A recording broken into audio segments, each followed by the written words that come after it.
കാഞ്ഞിരം വിറക് കത്തിച്ചാൽ എന്താവും?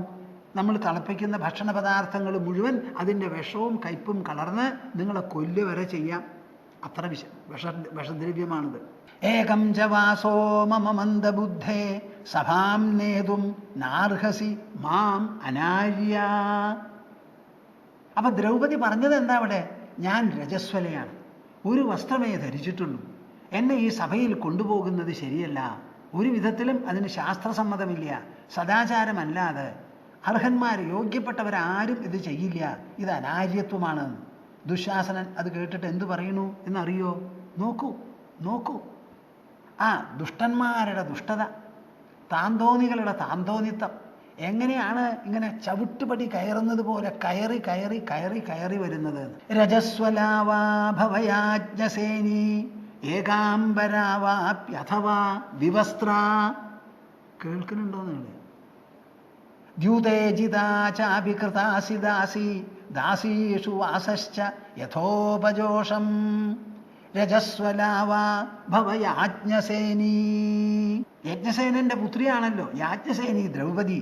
രജസ്വലാവാ ഭവ, ജനിച്ചത് രാജാവിനാ, വളർന്നത് രാജപുത്രിയായിട്ടാ, വിവാഹം കഴിച്ചതും പന്തയത്തിൽ അർജുനെ വിവാഹം കഴിച്ചു, അത് 5 ആൾക്കും കൂടി ആയി തീർന്നു. അതൊക്കെ ശരിയാ. ഇപ്പൊ നീ യാജ്ഞസേനിയല്ല, ഇപ്പൊ നീ പാണ്ഡവ പത്നിയുമല്ല, നിനക്ക് ഒരു രാജ്യമട്ടവും ഇപ്പൊ ഇല്ല. ഏകാംബരാവാപ്യഥവാ വിവസ്ത്ര, നീ രജസ്വലയായിക്കോ. ഒരു വസ്ത്രമേ ധരിച്ചിട്ടുള്ളൂ എന്ന് പറയണു, ഏകവസ്ത്രയാവട്ടെ. അല്ല, വിവസ്ത്ര, ഒരു വസ്ത്രവും ഇല്ല, നഗ്നമാണ് ഞാൻ, നഗ്നയാണ്. എന്നിരുന്നാലും എനിക്കൊരു മാറ്റവും ഇല്ല. ഞങ്ങളുടെ അവകാശത്തിനോ അധികാരത്തിനോ ഇഷ്ടപ്രകടനത്തിനോ ദുസ്സാഹസത്തിനോ ഇതൊന്നും തടസ്സമായി തടയായി നിൽക്കുന്നില്ല. ഏകാംബരാവാപ്യഥവാ വിവസ്ത്ര ദ്യൂതേജിത ചാഭികൃതാസി ദാസി.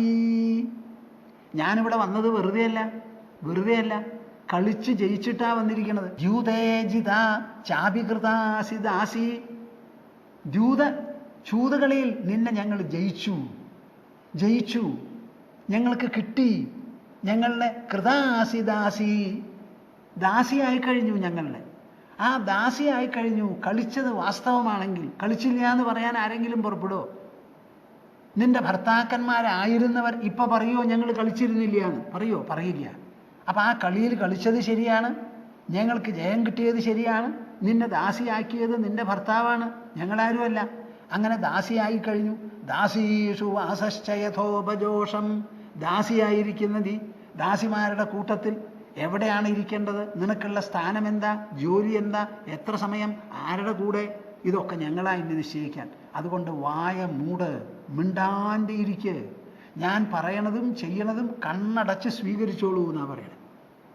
കേൾക്കുന്നുണ്ടോ നിങ്ങൾ? കേൾക്കുന്നുണ്ടോ കൂട്ടരെ? വ്യാസമഹർഷി ഇങ്ങനെ ഒരു മഹാഭാരതം രചിച്ച് തന്നതിനെ എങ്ങനെ എത്ര കൈകൊണ്ട് ഏടുമറിച്ച് വായിച്ചാലും അത് തീരില്ല. അത്ര വിശേഷപ്പെട്ടതാ.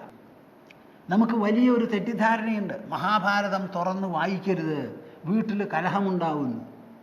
ആരാണ് ഈ വിപരീതം പറഞ്ഞതെന്ന്? പ്രദീപന്റെ കഥ പറയാതെ വിശ്വാമിത്രന്റെ കഥ പറഞ്ഞ് മനുഷ്യരെ എല്ലാവരെയും അങ്ങനെ ആസാക്കുന്ന ഒരു സമ്പ്രദായമാണ് നമുക്ക്. അതുപോലെയാണ് മഹാഭാരതത്തിൽ പ്രപഞ്ചം മുഴുവനും വിസ്തരിച്ച് പറഞ്ഞു തന്നിരിക്കുകയാണ് നിങ്ങൾക്ക്. അത് വായിച്ചവൻ അങ്ങേയറ്റത്തെ വിദ്വാനാകും. ഒരാൾ മഹാഭാരതം വായിക്കാൻ പുറപ്പെട്ട ഒരു ജന്മം കൊണ്ടൊക്കെ വായിച്ച് അത് ഡൈജസ്റ്റ് ചെയ്യാൻ വലിയ ബുദ്ധിമുട്ടാണ്. സ്കോളേഴ്സിന് വായിച്ച് റിസർച്ച് ചെയ്യാൻ വേണ്ടതുണ്ട്. ഞാൻ നിങ്ങളോടിത് സംസാരിക്കുന്നുണ്ടെങ്കിൽ ഇതിനു വേണ്ടി ഈ ശ്ലോകങ്ങൾ ഓരോന്ന് തെരഞ്ഞെടുത്ത് പറയാൻ വളരെയധികം സമയം വേണ്ടി വരും. കുറച്ചാണോ ശ്ലോകങ്ങൾ? എത്ര അധികം?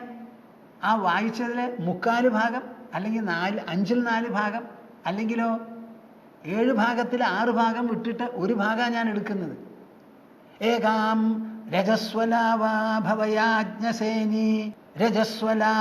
ഭവയാജ്ഞസേനി ഏകാംബരാവാപ്യഥവാ വിവസ്ത്ര ദ്യൂതേജിതാജാപി കൃതാസി ദാസി ദാസീഷു വാസശ്ച യഥോപജോഷം. ഇനി നിന്റെ സ്വാമിമാർ ഞങ്ങളാണ്, യജമാനന്മാർ ഞങ്ങളാണ്. ഞങ്ങൾ പറയും, അത് 2 ചെവി കൊണ്ട് കേട്ടോളുക, 2 കൈ കൊണ്ട് ചെയ്തോളുക, കണ്ണുകൊണ്ട് കണ്ടോളുക. മിണ്ടരുത്. പഴയ പ്രഭാവമൊന്നും ഇനി പറയാൻ പറ്റില്ല. വെറും ദാസി ദാസി ദാസി. യാജ്ഞസേനി ആയിരുന്നു, അവളിപ്പോ ദാസിയായി, രാജ്ഞിയല്ല. പ്രകീർണകേശീ പതിതാർദ്ധവസ്ത്ര ദുശാസനേന വ്യവധൂയമാന ഹ്രീമത്യമർഷേണ ച ദഹ്യമാന ശനൈരിതം വാക്യം ഉവാച കൃഷ്ണ. ഇതങ്ങടെ ദുശാസനൻ പറഞ്ഞപ്പോൾ ഇനി ഇവനോട് സംസാരിച്ചിട്ട് കാര്യമില്ല എന്ന് പറഞ്ഞ് പേടിച്ചോ ലജ്ജിച്ചോ നിരാശപ്പെട്ടോ മിണ്ടാതിരുന്നില്ല. ഈ പ്രതിസന്ധിയിൽ നിന്ന് രക്ഷിക്കാൻ ഒരാൾക്കും പറ്റില്ല. എൻ്റെ ഭർത്താക്കന്മാർ ദുർബലരാണ്, ഒരാൾക്കും എന്നെ രക്ഷിക്കാൻ പറ്റില്ല. എന്നെ കൊണ്ടുവന്നത് എവിടേക്കാ? സഭയ്ക്കാണ്. ഈ സഭയിൽ ധാരാളം പേരുണ്ട്.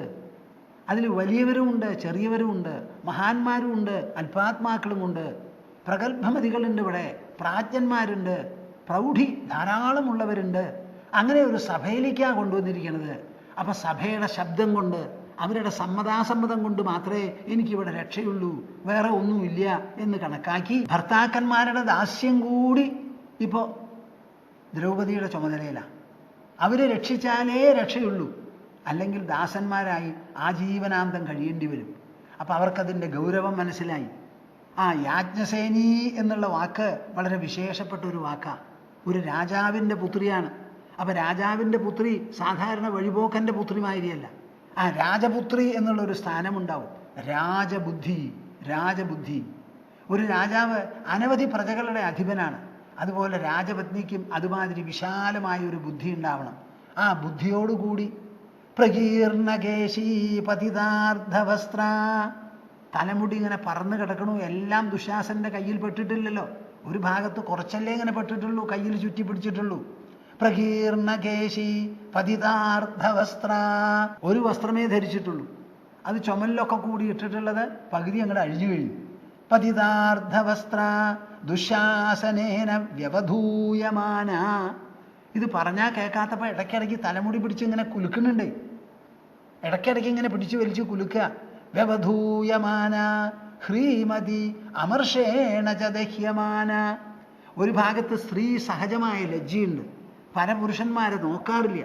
തൻ്റെ ശരീരം പോലും വായു പോലും കണ്ടിട്ടുണ്ടോ എന്നുള്ള കാര്യം സംശയമാണ്. അത്ര വിശേഷപ്പെട്ട ഒരു സ്ത്രീ ഹ്രീമതി അമർഷേണ ച ദഹ്യമാന. ഈ ചെയ്യുന്ന പ്രവൃത്തിയോട് അങ്ങേയറ്റം അമർഷമുണ്ട്, വിസമ്മതമുണ്ട്, എതിർപ്പുണ്ട്, പ്രതിരോധമുണ്ട്. ഇതൊക്കെ ഉണ്ടെങ്കിലും അത് ദഹ്യമാന, അതൊരു വലിയ തീ പോലെ തൻ്റെ മനസ്സിനെ ദഹിപ്പിക്കുകയാണ്. ശരീരത്തിൽ കൂടി ആ ചൂടുണ്ട്. അങ്ങനെയാണെങ്കിലും ശനൈരിതം വാക്യം ഉവാച കൃഷ്ണ. വളരെ ക്ഷമയോടുകൂടി, തൻ്റെ ഇടത്തോടുകൂടി, സ്ഥൈര്യത്തോടുകൂടി ശനൈരിതം വാക്യം ഉവാച കൃഷ്ണ. വിട്ടുകൊടുക്കാതെ തനിക്ക് പറയാനുള്ള വാക്കുകൾ വളരെ സ്പഷ്ടമായി ശക്തമായി അങ്ങോട്ട് പറഞ്ഞു. ദ്രൗപദി എന്താ പറഞ്ഞേ? ഇദം ത്വകാര്യം കുരുവീരമധ്യേ രജസ്വലാം യത് പരികർഷസേ മാം ന ചാപി കശ്ചിത് കുരുതേത്ര കുത്സാം ധ്രുവം തവേദം മതമഭ്യുപേതാഃ. ഇദം തു അകാര്യം, ഒരിക്കലും സ്വപ്നത്തിൽ പോലും ഒരാൾ ചെയ്യാൻ പാടില്ലാത്ത കൃത്യമാണ്, ദുഷ്കൃത്യമാണ്. ഇതിന് ഒരു ആചാരസമ്മതമോ ശാസ്ത്രസമ്മതമോ അറിവുള്ളവരുടെ ഒരു സമ്മതമോ ഇല്ലാത്തതാണ്. എല്ലാവിധത്തിലും പ്രദുഷ്ടം തന്നെ. അങ്ങനെ അകാര്യം കുരുവീരമധ്യേ, കുരുവംശത്തിൽ വീരന്മാരും പ്രമുഖന്മാരുമായിട്ടുള്ളവരുണ്ട്. അവർ ഇരിക്കുന്ന ഒരു സദസ്സാണത്. അവരുടെ മധ്യത്തിൽ രജസ്വലാം യത് പരികർഷസേ മാം, രജസ്വലയായിരിക്കുന്ന എന്നെ നീ ഇങ്ങനെ പിടിച്ച് വലിക്കുന്നുണ്ടല്ലോ. ഈ വലിക്കുന്നത് ഒരിക്കലും സമ്മതമല്ല, അകാര്യമാണിത്, ചെയ്യാൻ പാടില്ലാത്തതാണ്. ഇതിൽ രണ്ടഭിപ്രായമില്ല. എന്നാലും എനിക്ക് അതിശയം തോന്നുന്നു. ന ചാപി കശ്ചിത് കുരുതേത്ര കുത്സാം. എത്ര ആൾക്കാരാണ് ഇവിടെ ചുറ്റും ഇരിക്കുന്നത്. ഒരാളെങ്കിലും എഴുന്നേറ്റ് നിന്നോ അല്ല ഇരുന്ന ദിക്കിൽ നിന്നോ ഈ ചെയ്യുന്നത് തെറ്റാണ് ദുശാസന, ഇത് പാടില്ല. അവൾ രജസ്വലയാണ്, ഒരു വസ്ത്രമേ ഉള്ളൂ. അവൾ ഇരിക്കുന്ന സ്ഥലത്തിൽ നിന്ന് പിടിച്ചു വലിച്ച് തലമുടിയിൽ പിടിച്ചു വലിച്ച് കൊണ്ടുവരുന്നത് ശരിയല്ല എന്ന് പറയാൻ ഒരാളും ഇതിനെ നിന്ദിക്കുന്നില്ല. ധ്രുവം തവേദം മതം അഭ്യുപേത. അതുകൊണ്ട് എനിക്ക് തോന്നണത് എന്താ, നിന്റെ പക്ഷത്തിൽ അതോടുകൂടി ചേർന്നിട്ടുള്ളവരാണ്, നീ എന്ത് വിചാരിച്ചോ ആ വിചാരിച്ചത് ശരിയാണെന്ന് തോന്നുന്നവരാണ് ഇവിടെ എല്ലാവരും എന്നെനിക്ക് തോന്നുന്നു. അവർ പറയാണ്, ആര്? ദ്രൗപദി. ഇതം ത്വകാര്യം കുരു വീരമധ്യേ രജസ്വലാം യത് പരികർഷസേ മാം നചാപി കശ്ചിത് കുരുതേത്ര കുത്സാം. കശ്ചിത് എന്നാ പറയുന്നത്. ഒരാൾ പോലും ഇതിനെ നിന്ദിക്കാനോ ഇത് ശരിയല്ല എന്ന് പറഞ്ഞ് വിസമ്മതം രേഖപ്പെടുത്താനോ ഈ സദസ്സിലില്ലല്ലോ. ധ്രുവം തവേദം മതമഭ്യുപേദാ. ആരും തുറന്ന് സംസാരിക്കുന്നില്ല. അപ്പൊ എനിക്ക് വിചാരിക്കാനും പറയാനുമുള്ളത് എന്താ? വിട്ടില്ല ദ്രൗപദി. ദ്രോണസ്യ ഭീഷ്മസ്യ ജനാസ്തി സത്വം ക്ഷത്തുസ്തഥൈവാസ്യ മഹാത്മനോപി രാജ്ഞസ്തഥാ ഹീമം അധർമ്മമുഗ്രം ന ലക്ഷ്യന്തേ കുരുവൃദ്ധ പ്രമുഖ്യാഃ. ഞാൻ എന്തിനാ ഈ ശ്ലോകങ്ങളൊക്കെ വായിച്ച് നിങ്ങളോട് പറയണതെന്നറിയോ? നിങ്ങളെ എനിക്ക് ആ സദസ്സിൽ കൊണ്ടുപോകണം. കുരുസഭയിൽ നാം ഇരിക്കണം. അവിടെ നടക്കുന്ന ആ നടപടിക്രമങ്ങൾ നിങ്ങളുടെ മനസ്സിലൂടെ പായണം. വിദൂര സംഭവം, പഴയ കാലത്ത് നടന്നത് 5100 ചില്ലാനം വർഷം മുമ്പ് നടന്ന നമ്മുടെ തന്നെ ചരിത്രമാണ്. മനുഷ്യ മനസ്സിൻ്റെ ചരിത്രമാണ്. മനുഷ്യ പെരുമാറ്റത്തിൻ്റെ ചിത്രീകരണമാണ് ഇവിടെ ഞാൻ പറയുന്നത്. ഇത് ഇന്ന് നടക്കുന്നതുമാണ് നമ്മുടെ ഇടയിൽ. എത്രയോ കുടുംബങ്ങൾ ഇങ്ങനെ പരിതപിക്കുന്നു. അത് മുഴുവനും നിങ്ങൾ മനസ്സിലാക്കൂ. കയ്യിൽ കുറച്ച് പണമുണ്ട്, കുറേ ജീവിത സൗകര്യങ്ങളുണ്ട്, ഉദ്യോഗങ്ങളുണ്ട്, ഏത് ഹോട്ടലിൽ വേണമെങ്കിൽ പോവാം, എവിടെ വേണമെങ്കിൽ കല്യാണം നടത്താം, ധാരാളം റെന്റിന് സ്ഥലങ്ങളുണ്ട് എന്ന് വിചാരിച്ചിങ്ങനെ കേമന്നടിക്കേണ്ട ആരും. തുറന്ന ലോകം, പരന്ന ലോകം, അവിടെ തുറന്നു പോയി എല്ലാം കാണൂ, കണ്ടിട്ട് മനസ്സിലാക്കൂ. ഇതാണ് ജീവിതം, ഇതാണ് ചരിത്രം.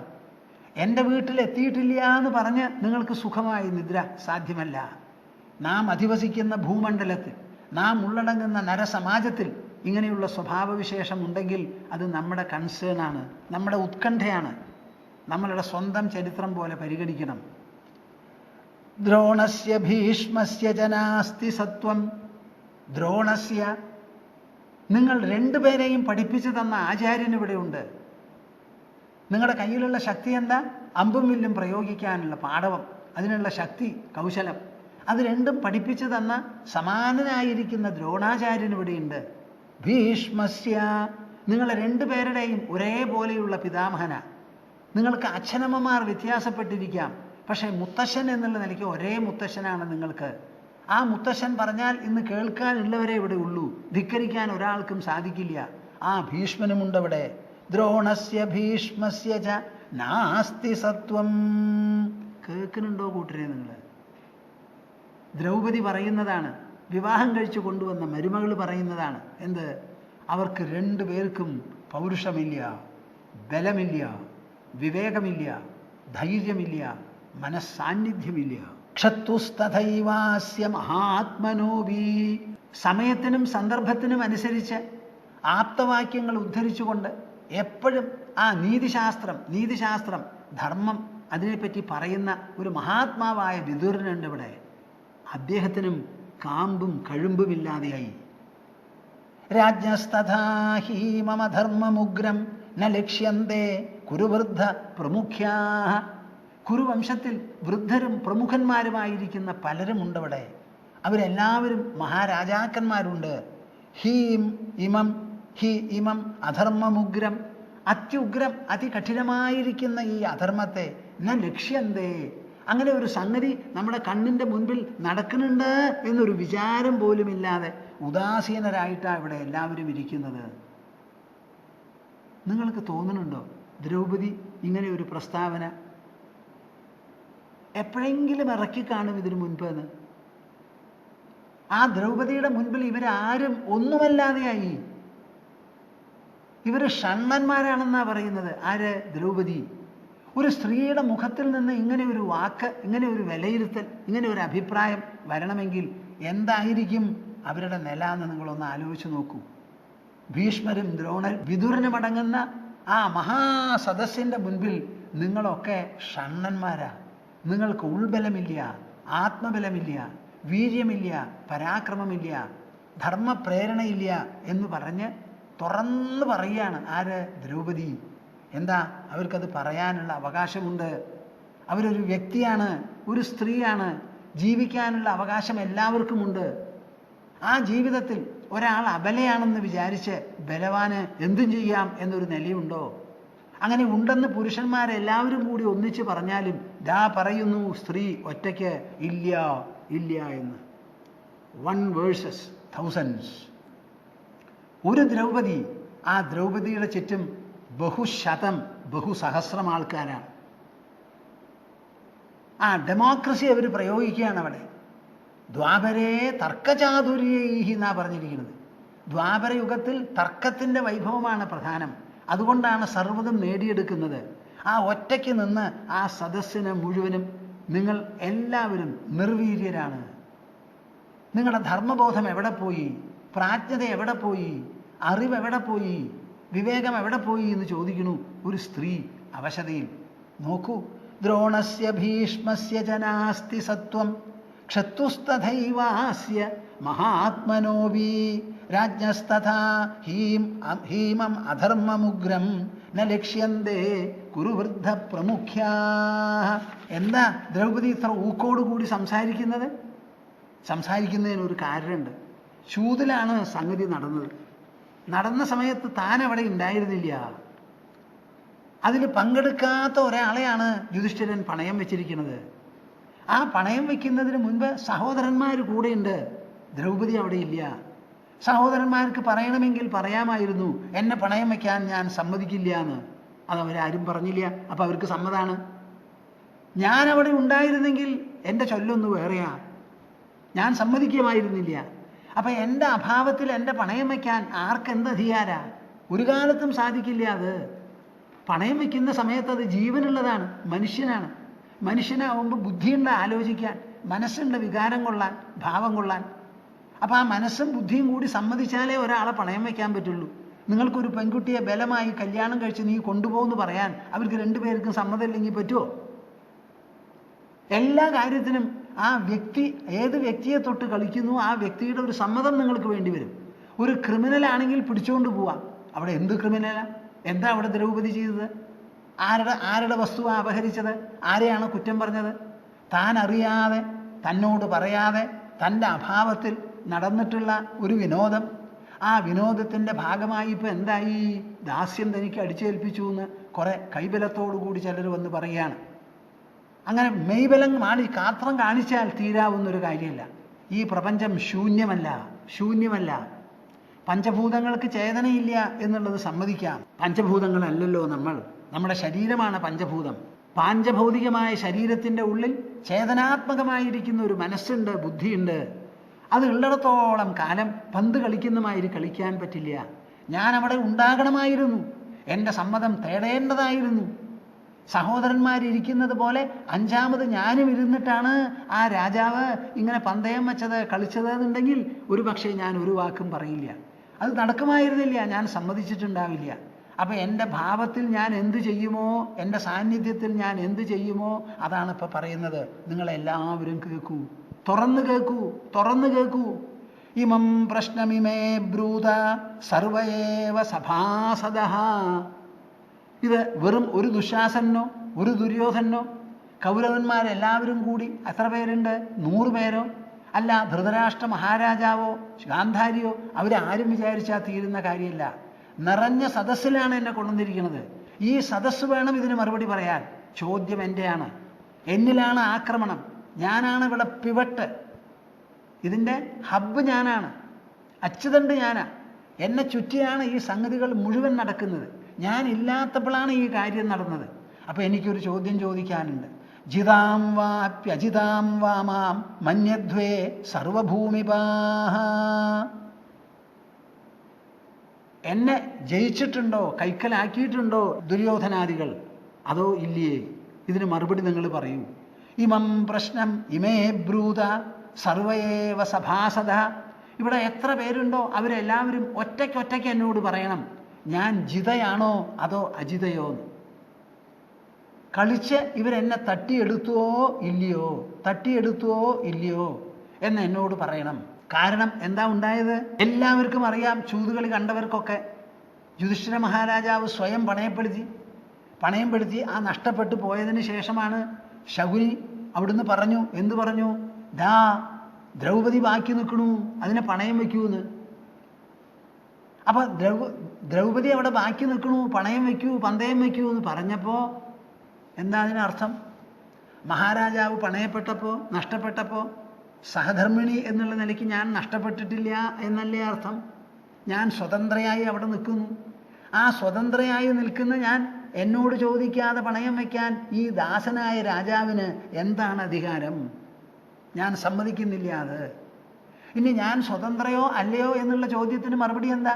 എതിരാളികൾ തന്നെയാണ് പറഞ്ഞത്, ദാ നിൽക്കണു ദ്രൗപദി സ്വതന്ത്രയായി, അവളെയും കൂടി പണയം വയ്ക്കൂ എന്ന് അവർ പറഞ്ഞപ്പോൾ ഞാൻ അവിടെ സ്വതന്ത്രയായി നിൽക്കുന്നുണ്ടല്ലോ.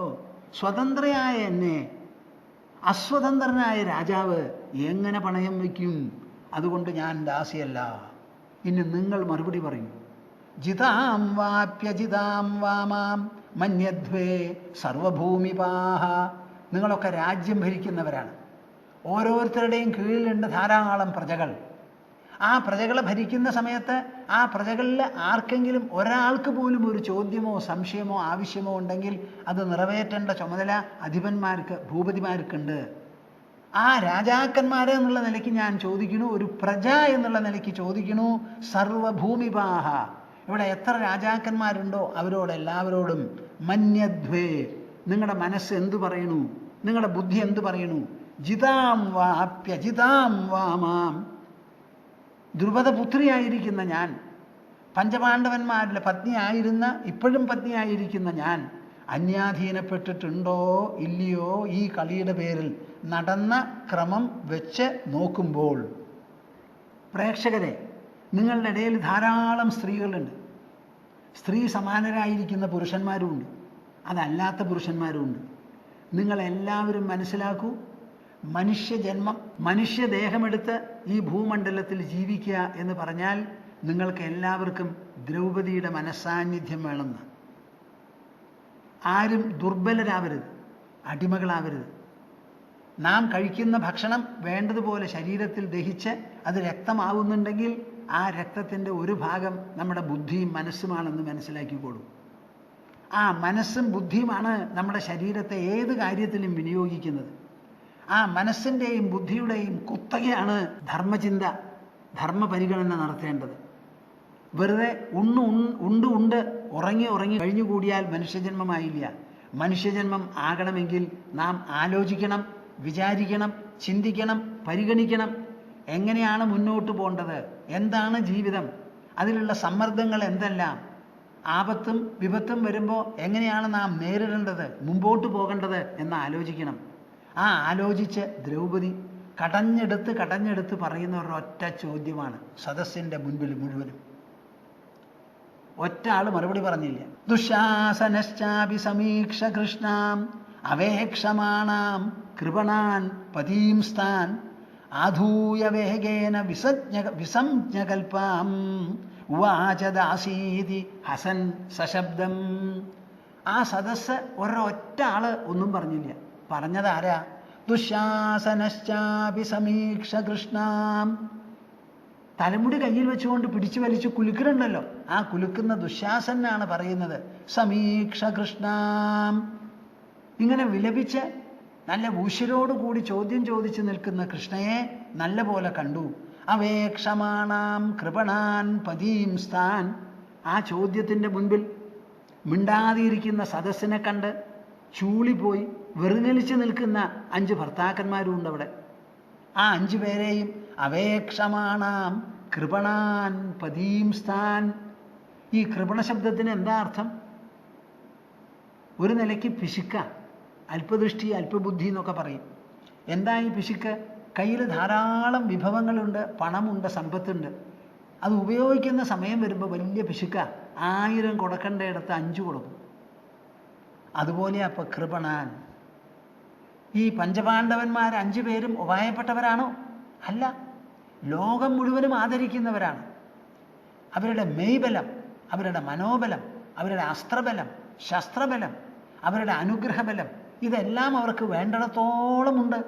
അതൊക്കെ ഉണ്ടെങ്കിലും താൻ ചെയ്ത ആ കളിയുടെ പേരിൽ ദാസിയായി, ദാസന്മാരായി അവർ നനഞ്ഞ പൂച്ചയെ പോലെ ഇരിക്കുക.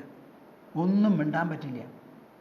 ആധൂയ വേഗേന വിസംജ്ഞകൽപ്പാം. ഒരുമാതിരി ബോധക്ഷയം വന്നു കഴിഞ്ഞു. ആർക്ക്? ദ്രൗപദിക്ക്. ഒരു സ്ത്രീ എത്ര നേരം ഇതൊക്കെ താങ്ങും? തലമുടി പിടിച്ച് വലിക്കാന്ന് വെച്ചാൽ നല്ല വേദന ജനിപ്പിക്കുന്നതാണത്. മുടി പിടിച്ച് വലിച്ചാൽ ആ മുടി പിടിച്ച് വലിച്ച് കുടഞ്ഞുകൊണ്ട് നിൽക്കുന്ന ആ ദുശാസനൻ ആധൂയ വേഗേന വിസംജ്ഞകൽപ്പാം ഉവാച. ആ ദുശാസനാണ് പറഞ്ഞത്, ദാസീതി ഹസൻ സശബ്ദം. അട്ടഹസിച്ചുകൊണ്ട്, നീ ദാസിയാണ്, ദാസിയാണ്. എന്നെ ജയിച്ചിട്ടുണ്ടോ ഇല്ലയോ എന്നൊരു ചോദ്യമാണ് ചോദിക്കുന്നത്. അതിന് നീ ദാസിയാണ്, ഞങ്ങളുടെ ദാസി എന്നർത്ഥം. ഇതാണ് മറുപടി പറഞ്ഞത്. ദുശാസനശ്ചാപി സമീക്ഷ കൃഷ്ണാം അവേക്ഷമാണാം കൃപണാൻ പതീം സ്ഥാൻ ആധൂയ വേഗേന വിസംജ്ഞകൽപ്പാം ഉവാച ദാസീതി ഹസൻ സശബ്ദം. പൊട്ടിച്ചിരിച്ച് അട്ടഹസിച്ച് ഊക്കോടുകൂടി അങ്ങനെ ഉറക്കെ പറഞ്ഞു, ദാസീതി, നീ ദാസിയാണ്, ദാസിയാണ്, ദാസിയാണ്. കർണസ്തു തദ്വാക്യമതീവ ഹൃഷ്ടഃ സംഭൂജയാമാസ ഹസൻ സശബ്ദം ഗാന്ധാരരാജസുബലസ്യ പുത്രഃ തഥൈവ ദുശാസനം അഭ്യനന്ദത്. ഇപ്പൊ ആരാ ആദ്യമായിട്ട് പറഞ്ഞത്? ദുശാസനൻ. ദുശാസനന്റെ പ്രവൃത്തിയെക്കുറിച്ചാണ് ഇവിടെ ചോദ്യം. അതിന് ദുശാസനൻ മറുപടി പറഞ്ഞാൽ മുഴുവനാവുമോ? ആവില്ലല്ലോ. ഒരു കുറ്റം ചെയ്ത ആളുടെ മൊഴി സ്വീകരിക്കില്ല എന്നാണ് വെച്ചിരിക്കുന്നത് നമ്മുടെ ആധുനിക നിയമം പോലും. കുറ്റം ചെയ്തു എന്ന് നമ്മളെ ആരോപിക്കുമ്പോൾ അയാൾ കുറ്റം സമ്മതിച്ചു എന്ന് പറഞ്ഞാൽ പോലും നമ്മളത് എടുക്കാൻ പോണില്ല എന്ന്. അപ്പോൾ ഇവിടെ എന്താ? കർണസ്തു തദ്വാക്യം അതീവ ഹൃഷ്ട. പറഞ്ഞത് ദുശാസനൻ. ആ ദുശാസനൻ പറഞ്ഞത് ശരി, ബലേ ഭേഷ് എന്ന് പറഞ്ഞ് കുലുങ്ങി സമ്മതിക്കാൻ ഒരാളുണ്ട് ഇവിടെ, കർണൻ. ഈ കർണനെ പറ്റി എന്ത് പറയാന്? കർണസ്തു തദ്വാക്യം അതീവ ഹൃഷ്ട. ആ വാക്കങ്ങോട്ട് കേട്ടപ്പോൾ കർണന് വലിയ സന്തോഷവും ഉത്സാഹവും ഉണർവുമായി അത്രേ. ദേഹമൊക്കെ രോമഹർഷമുണ്ടായി. സംഭൂജയാമാസ ഹസൻ സശബ്ദം. ദുശാസനെ അഭിനന്ദിച്ചുകൊണ്ട്, ഓ നീ ഇത് പറഞ്ഞത് വളരെ നന്നായി, നന്നായി, താൻ പറഞ്ഞത് നന്നായി എന്നിങ്ങനെ അഭിനന്ദിച്ചുകൊണ്ട് വലിയ ഒച്ചയിട്ട് സംസാരിച്ചു അത്രേ. ഗാന്ധാരരാജഃ സുബലസ്യ പുത്രഃ തഥൈവ ദുശാസനം അഭ്യനന്ദത്. ദുശാസനം അഭ്യനന്ദത്. ഗാന്ധാരരാജനുണ്ടല്ലോ, സുബലന്റെ പുത്രൻ സൗബലൻ, ശകുനി. ആ ശകുനി ഒരാളാണ് ഈ ദുശാസനെയും കർണനെയും സപ്പോർട്ട് ചെയ്തുകൊണ്ട് സംസാരിച്ചത്, അഭിനന്ദിച്ചുകൊണ്ട്. അപ്പൊ ദ്രൗപദിയുടെ ചോദ്യത്തിന് ഒരു മറുപടിയും അവിടുന്ന് വ്യക്തമായിട്ട് കിട്ടിയില്ല. തന്നെ ആക്രമിച്ച ദുശാസനന്റെ പക്ഷപാതികളായിരിക്കുന്നവർ രണ്ടുപേര് മാത്രമേ സംസാരിച്ചുള്ളൂ. ഒന്നവരുടെ അമ്മാമൻ, പിന്നെ ഒന്നോ കർണൻ. കൊതിച്ചിരിക്കുകയാണ് ഈ പാണ്ഡവന്മാരെ അപമാനിക്കാനും അവരെ തട്ടിത്താഴ്ത്തിടാനും അവരെ പുച്ഛിക്കാനും ധിക്കരിക്കാനും അവസരം നോക്കി നടക്കുകയാണ് ഈ കർണൻ. കർണന് വേറെ ഒരു ജോലിയില്ല. കർണൻ ചെയ്ത കാര്യങ്ങളെക്കുറിച്ച് ആലോചിച്ചു കഴിഞ്ഞാൽ എന്ത് വ്യവസ്ഥയാണ് കർണന് ജീവിതത്തിലുള്ളത്? നുണ പറയുക, എന്നിട്ട് ആചാര്യനോട് പറയുക സത്യസന്ധമായി അങ്ങ് എന്നെ പഠിപ്പിക്കണം എന്ന്. നുണയും പറഞ്ഞ ആചാര്യൻ്റെ അടുത്ത് പോയി സത്യസന്ധമായി പഠിക്കണം എന്ന് ആവശ്യപ്പെടുന്ന ഒരാളാണ്. ഇതിലേറെ വൈരുദ്ധ്യം ലോകത്തിലുണ്ടോ? ഉണ്ടോ? എനിക്ക് അംഗീകാരം എങ്ങനെയാ കിട്ടുക? ഒരു അംഗരാജ്യത്തിൻ്റെ ക്രൗൺ എടുത്ത് കൊടുത്തപ്പോൾ നാളില്ലാതെ അതാ മേടിച്ചണിഞ്ഞു. എന്നിട്ട് അന്നേ മുതൽക്ക് ദുര്യോധനന്റെ ദാസന. കർണസ്തു തദ്വാക്യമതീവ ഹൃഷ്ടഃ സംഭൂജയാമാസ ഹസൻ സ്വശബ്ദം ഗാന്ധാരരാജസുബലസ്യ പുത്രഃ തഥൈവ ദുശാസനം അഭ്യനന്ദത്. ഭീഷ്മൻ, അദ്ദേഹത്തിൻ്റെ വാക്കാണ് അവിടെ പ്രമാണം. ബാക്കിയുള്ളവർക്കൊന്നും അതിൽ പറയാൻ അവകാശമില്ല, അധികാരമില്ല. രണ്ടു കൂട്ടരേ ഉള്ളൂ. ഒന്ന് ദുര്യോധന പക്ഷം, അവരാണ് തെറ്റ് ചെയ്തിട്ടുള്ളത്. ഇനി ഒരു പക്ഷം ഉള്ളത് പാണ്ഡവന്മാരാ, അവർ ദാസന്മാരാ. അപ്പൊ പിന്നെ പറയാൻ അവിടെ ആരുണ്ട്?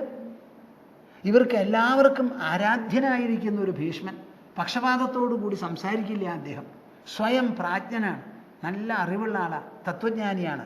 ആ ഭീഷ്മൻ പറഞ്ഞു അത്രേ, ന ധർമ്മ സൗക്ഷ്മ്യാത് സുഭഗേ വിവേക്തും ശക്നോമി തേ പ്രശ്നമിമം യഥാവത് അസ്വാമ്യശക്ത പണിതും പരസ്വം സ്ത്രീയാശ്ച ഭർത്തുർ വശതാം സമീക്ഷ്യ. നോക്കൂ, പലരും ഈ മഹാഭാരതം എടുത്തു വായിച്ചു നോക്കി ചിന്തിക്കാതെ പല അഭിപ്രായവും പറയും. അവിടെ ഭീഷ്മൻ ഉണ്ടായിരുന്നില്ലേ? ഉവ്വ്. എന്താ ഭീഷ്മൻ ചെന്ന് തടുക്കാത്തേ? അത് ശരിയായോ? നിങ്ങൾ ആരാ അത് പറയാൻ? വക്ക് പോലും കടിച്ചിട്ടില്ലാത്തവര്. ഭീഷ്മൻ അവിടെ ഉണ്ടായിരുന്നു. അദ്ദേഹം തടുക്കാനും ആവശ്യപ്പെട്ടു. പക്ഷേ തടുക്കാനുള്ള പഴുതോ അധികാരമോ അദ്ദേഹത്തിനില്ല. നടന്ന സംഭവങ്ങളുടെ സങ്കീർണത അങ്ങനെയാ. അത് അദ്ദേഹം തന്നെ സമ്മതിക്കണു. അദ്ദേഹത്തിന് ശക്തിയില്ലാതെയല്ല, മനസ്ഥിതിയില്ലാതെയല്ല. പക്ഷേ അദ്ദേഹത്തിന് ഇടപെടാൻ പറ്റാത്തൊരു ക്രമമാണ് അവിടെ നടന്നത്. ആ ചൂതുകളിയിലൂടെ ആ ചൂതുകളി രണ്ടു കൂട്ടക്കാരും സമ്മതിച്ച് ചെയ്തതാ. അതിൽ നടന്ന പന്തയങ്ങളൊക്കെ ഏമിച്ചും ശാസിച്ചും ചെയ്തതല്ല, ഇഷ്ടപ്പെട്ടു കൊടുത്തതാണ്. ആ കൊടുത്ത ആൾ ഒരിക്കലും ഞാൻ തന്നില്ല എന്ന് പറയാൻ ഒരുക്കമില്ല. അവിടെയാണ് ഈ കുഴപ്പം. ഭീഷ്മന്റെ തലയിൽ എറിഞ്ഞിട്ട് എന്താ കാര്യം? നധർമ്മ സൗക്ഷ്മ്യാത് സുഭഗേ വിവേക്തും ശക്നോമിതേ പ്രശ്നമിമം യഥാവത് അസ്വാമ്യശക്തഃ പണിതും പരസ്വം സ്ത്രീയാശ്ച ഭർത്തുർ വശതാം സമീക്ഷ്യ. എൻ്റെ മുമ്പിലുള്ള വസ്തുതകൾ പരിഗണിച്ചാൽ ഇന്നത്തെ കാലത്ത് നീതിപീഠങ്ങളുണ്ട്. അതിൽ ഒന്നാം തരം ജഡ്ജി എന്ത് ചെയ്യും? തൻ്റെ മകൻ്റെ കേസായാൽ പോലും, മകൻ്റെ കേസ് അവർ വിധിക്കരുത്, വേറെ ബെഞ്ചിലേക്ക് പോകണമെന്നാണ് പ്രമാണം. അങ്ങനെ ആണെങ്കിൽ പോലും എന്ത് ചെയ്യും? ആ മുൻപിലുള്ള വസ്തുതകളെ പരിഗണിച്ച് ആ വസ്തുതകൾ നൽകുന്ന തീരുമാനം എന്തോ, ഇൻഫറൻസ് എന്തോ, അതേ അവർക്ക് പറയാൻ പറ്റുള്ളൂ. അപ്പം അവിടെ നടന്ന സംഭവങ്ങളുടെ ഒരു ക്രമമുണ്ട്. നധർമ്മ സൗക്ഷ്മ്യാത് സുഭഗേ വിവേക്തും. ധർമ്മം എന്ന് പറയുന്നത് അതിസൂക്ഷ്മമാണ്. അത് സൂര്യപ്രകാശം പോലെയോ ചന്ദ്രപ്രകാശം പോലെയോ മിന്നൽ പോലെയോ തെളിച്ചമുള്ളതല്ല. ആലോചിച്ച് കണ്ടുപിടിക്കേണ്ടതാണ്. ആ കണ്ടുപിടിക്കുന്ന സമയത്ത് നമുക്ക് പ്രിഫറൻസോ പ്രിജുഡിസോ ഉണ്ടാവരുത്, ഇഷ്ടാനിഷ്ടങ്ങൾ ഉണ്ടാവരുത്. ഇപ്പം ഇങ്ങനെ പിടിച്ചു വലിക്കുന്നത് തെറ്റാണെന്ന് ഞങ്ങൾക്ക് എല്ലാവർക്കും അറിയാം. പക്ഷേ ഇയാൾ എങ്ങനെ പിടിച്ചു വലിച്ചു? അതിനുള്ളൊരു അവസരം ആര് കൊടുത്തു? ആ കൊടുത്തത് ഞാൻ തന്നിട്ടില്ല എന്ന് പറയാൻ ഒരുക്കണ്ടോ? പല ചോദ്യങ്ങളും ഇവിടെ വരുന്നുണ്ട്. വെറുതെ എല്ലാവരും കടന്നു പിടിച്ചത് ദാസി ആയതുകൊണ്ടാണ്. ആ ദാസി ആക്കിയത് ആരാ? യുധിഷ്ഠിരനാണ്. ആ ആക്കിയിട്ടുള്ള ആ വ്യവസ്ഥയാണല്ലോ ദ്രൗപദി നീ ചോദ്യം ചെയ്യുന്നത്. ആ ചോദ്യം ചെയ്യുമ്പോൾ ഞാൻ ആലോചിക്കുമ്പോൾ കാണുന്നത് ധർമ്മം വളരെ സൂക്ഷ്മമായിട്ടുള്ളതാണ്. പെട്ടെന്ന് തൊലി ഉരിച്ചങ്ങോട്ട് പറഞ്ഞു തരാൻ സാധിക്കില്ല. സുഭഗേ വിവേക്തും. അതുകൊണ്ട് ഈ വസ്തുതകളെ വെച്ചുകൊണ്ട് ഞാൻ ആലോചിക്കുമ്പോൾ എനിക്ക് വേണ്ടതുപോലെ ഒരു തീരുമാനത്തിലേക്ക് ഇതാണ് എന്ന് പറഞ്ഞ് എത്താൻ സാധിക്കുന്നില്ല. ശക്നോമിതേ പ്രശ്നമിമം യഥാവത്. വേണ്ടതുപോലെ പരിഗണിച്ച് നീതിയുക്തമായി യുക്തിയുക്തമായി ഒരു തീരുമാനത്തിൽ എത്താൻ സാധിക്കുന്നില്ല. അസ്വാമ്യശക്തഃ പണിതും പരസ്വം. സ്വയം സ്വാമി അല്ലാത്തൊരുത്തൻ വേറെ ഒരു വസ്തുവിനെ പണയം വയ്ക്കാൻ പറ്റില്ല. കാരണം സ്വാമിത്വം പോയി. സ്വാമിത്വം പോയിരുന്നു യുധിഷ്ഠിരൻ്റെ. അതിന് ശേഷമാണ് പണയം വെച്ചത്. അപ്പം ആ പണയം വെച്ചതിന് അർത്ഥമില്ല എന്നുള്ളത് ഞാൻ സമ്മതിക്കുന്നു. പക്ഷേ ഒരു ചോദ്യം വരുന്നു. സ്ത്രീയാശ്ച ഭർത്തുർ വശതാം സമീക്ഷ്യ. സാധാരണ ഇന്നേ വരെയുള്ള ചിട്ട എന്താ? ഭീഷ്മൻ പറയുകയാണ്, സ്ത്രീകൾ എപ്പോഴും മറ്റുള്ളവരുടെ കൂടെ നിൽക്കുന്നവരാണ്. അവർക്ക് സ്വതന്ത്രമായ ഒരു നില അന്ന് അനുവദിച്ചിട്ടുണ്ടായിരുന്നില്ല ആ സമാജം. ഒരാൾ ഇന്ന അച്ഛൻ്റെ മകള്, അല്ലെങ്കിൽ ഇന്ന ആളുടെ ഭാര്യ, ഇന്ന ആളുടെ അമ്മ എന്നുള്ള നിലയ്ക്കേ അവർക്ക് സ്ഥാനമുള്ളൂ. അല്ലാതെ അവർ വലിഞ്ഞു കയറി സദസ്സിലേക്ക് പോവേ അങ്ങാടിയിലേക്ക് പോവേ ഞാനാണെന്ന് പറഞ്ഞ് പോവാറില്ല. ഇന്നിപ്പോൾ അവർ പ്രധാനമന്ത്രി വരെ ആവുന്നുണ്ട്. ആ കാര്യം വേറെ. അപ്പോൾ സ്ത്രീയാശ്ച ഭർത്തുർവശതാം സമീക്ഷ്യ. ഒരു കുലസ്ത്രീ ആരായാലും ശരി ഭർത്താവിൻ്റെ വശത്തിലാണ് ആ സ്ത്രീയുടെ നിക്കക്കള്ളി. ശ്രീമതി എക്സ് എന്നുള്ള പേരിലേ അറിയപ്പെടുള്ളൂ. ആ നില വച്ച് നോക്കുമ്പോൾ ഈ നടന്ന ആ നടപടിക്രമങ്ങളുണ്ടല്ലോ, ആ ക്രമങ്ങളുടെ മുകളിൽ എനിക്കൊരു തീരുമാനമെടുക്കാൻ വയ്യ. ഇതാണ് ഭീഷ്മൻ പറയുന്നത്. നീ പറയുന്നത് ഞാൻ കേട്ടു. ആ ചോദ്യത്തിലുള്ള കാതലും കഴമ്പും എനിക്ക് മനസ്സിലായി. നടന്ന ക്രമങ്ങളും എൻ്റെ മനസ്സിൽ നല്ലോണം തെളിഞ്ഞു വരുന്നു. ഇതെല്ലാം വെച്ച് നോക്കുമ്പോൾ മറുപടി പറയണം എന്നുണ്ടെങ്കിൽ പോലും എനിക്ക് പറയാൻ കിട്ടുന്നില്ല. മഹാഭാരതം എന്ന് പറയുന്നത് ധർമ്മശാസ്ത്രമാണ്. ആ ധർമ്മശാസ്ത്രം എന്നുള്ള നിലയ്ക്ക് അവിടെ നടന്ന സംഭവങ്ങളെ മുഴുവൻ വിവരിച്ച് ധർമ്മപക്ഷത്തിന് എത്രത്തോളം പരീക്ഷകളും യാതനകളും വരാം, അതിൻ്റെ ഇടയിൽ അധർമ്മികൾ എത്രത്തോളം ഉത്കടമാകാം, ഉജ്ജ്വലമാകാം, ഉഗ്രമാകാം, നിഷ്ഠുരമാകാം, നിഷ്കണ്ടകരാവാം, ഇതൊക്കെ പറഞ്ഞു കാണിച്ചു തരിക.